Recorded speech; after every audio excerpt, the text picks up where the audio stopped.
Now, you have had the pleasure of working with someone who I believe is exceptionally inspirational, which is Sir Chris Bonington. And you mentioned your mountaineering earlier. What has he taught you? I mean, what a pleasure, first of all. Wow.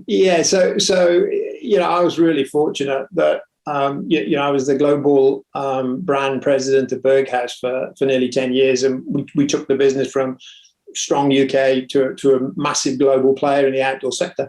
And Chris was my chairman through that whole sort of 10-year journey. When I joined, I did a little bit of walking, but I didn't really do very much. And Chris was like, Richard, if you're going to be successful in this job, you need to understand and embrace our world. And you need to be able to feel what our customers and our consumers feel. You can't structure a product if you don't really understand what that product's designed to do. So I was like, oh, that's great, Chris. Let's go and walk in the hills. And he's like, no, Richard, that's not quite what I meant. I said, what did you mean? He said, let's go and climb Mont Blanc. So Chris taught me to climb. Right. He taught me to climb rocks. He taught me to climb faces. He taught me to climb big mountains.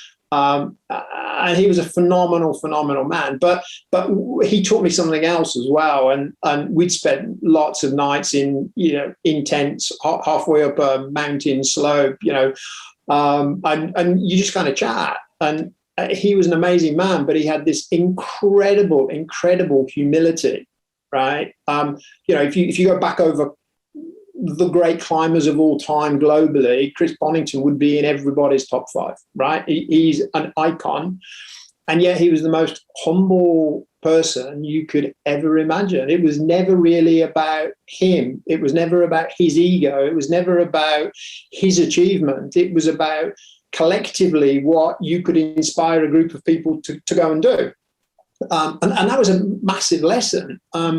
And then, as we talked more, he kind of showed me about leaders of expeditions, right? And that's what he was. He was a leader of some of the most amazing expeditions in the history of high altitude mountain climbing. Southwest face of Everest is the big one. Nobody had ever climbed it. He took a British party and they climbed it for the first time. And what he sort of said to me was, Richard, if you really want to be that great leader, you don't take the glory, okay? And what people don't really understand about high altitude mountaineering is the leader very rarely gets to the summit. So Chris summited Everest, but Chris summited Everest on a Norwegian expedition 10 years later. On the southwest face of Everest, he didn't summit it. He ran, planned, organized, orchestrated the entire expedition.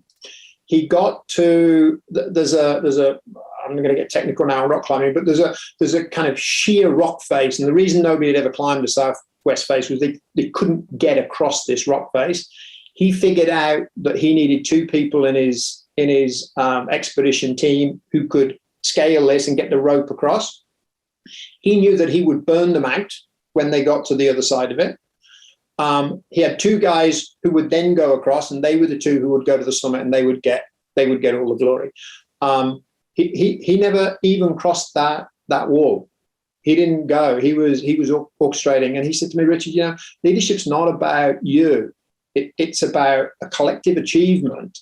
So he taught me a lot about humility. He taught me a lot about leadership, and he also taught me a lot about how to survive on a mountain and sleep in a tent.